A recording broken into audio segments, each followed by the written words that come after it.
La Cour suprême, j'imagine, fait autorité. Bien entendu. Sa décision ne peut pas être contestée. Elle ne peut pas être contestée. Donc les habitants doivent quitter la ville.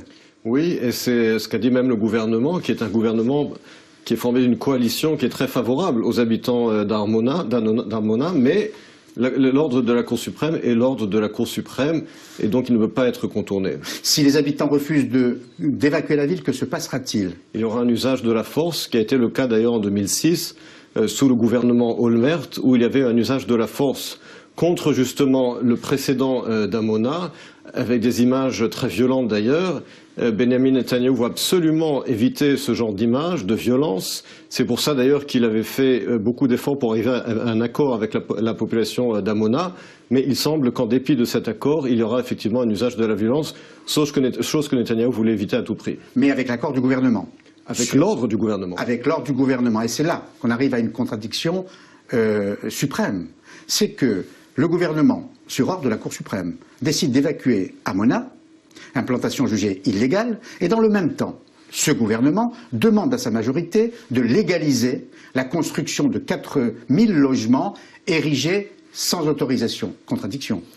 Alors c'est une contradiction en apparence, mais en réalité ce que veut faire ce gouvernement, c'est prouver aux habitants des implantations qu'il a tout fait pour, en dépit de l'ordre d'Amona, pour légaliser justement des habitations qui jusqu'à présent étaient non autorisées.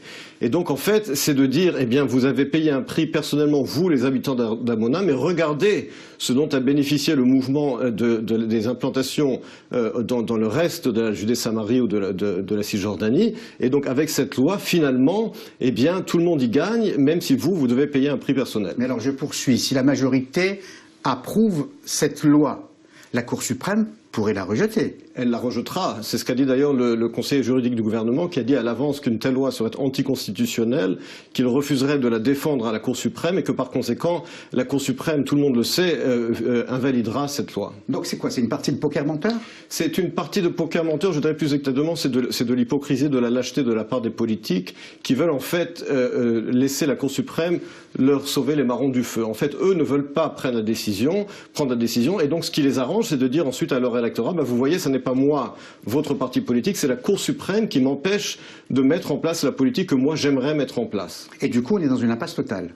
On n'est pas vraiment dans une impasse, puisqu'il va y avoir d'un côté l'ordre de la Cour suprême qui va être respecté par le gouvernement, d'un autre côté il va y avoir ce projet de loi de légalisation dont le gouvernement sait lui-même qu'elle est anticonstitutionnelle et sera par conséquent annulée par la Cour suprême. Et encore une fois, il y a là un manque de leadership, de s'en reporter à la Cour suprême et ensuite de blâmer la Cour suprême pour les décisions qu'elle prend.